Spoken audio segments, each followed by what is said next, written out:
So the transition into that barefoot lifestyle and into the zero drop shoes, I think the transition is the key, because I also hear from people who maybe go too fast and they transition, they go 0 to 100, and then they're having symptoms of plantar fasciitis or Achilles tendinopathy all of a sudden, because I think that transition maybe wasn't gradual enough. Do you have any kind of practical advice on making that transition? Yeah, well, everyone is different, but I think to start with, if you're barefoot at home, is a really good predictor of how well you'll do it. So that's one of the big questions I ask my clients: how much they're barefoot at home. And some people are all the time, and they're very comfortable. They get home, kick their shoes off, and they're immediately comfortable.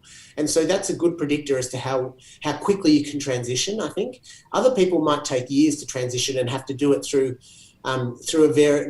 varying shoes, because there are zero drop shoes that have cushioning, and then there are ones without cushioning. And so we can just slowly ease people through that.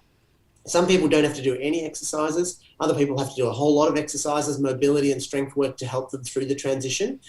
So it is very individual. But my first question, like I said, is to ask if people go barefoot at home first and foremost, because if they do, it's a great predictor of whether they're going to be able to go into that way easily. And if they like being barefoot, is a big deal as well. Mm-hmm.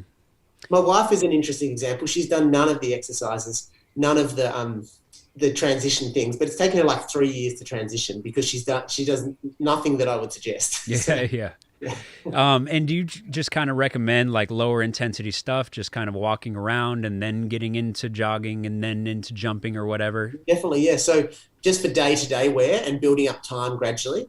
And then like training, I think a great time to practice it is in the gym.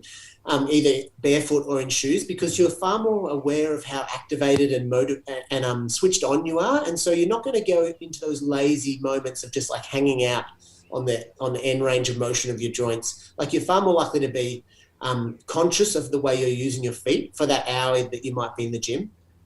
And so I think that's a really good place to like, I would suggest people go to do that to start with, plus a bit of time just for their day-to-day living, and then just slowly increasing time. Yeah, it's got. And then you might have days where if you had orthotics, you go back to your orthotics and your heeled shoes because you did a lot the day before. Like, often it's like 2 steps forward, 1 step back, as your feet are slowly getting stronger.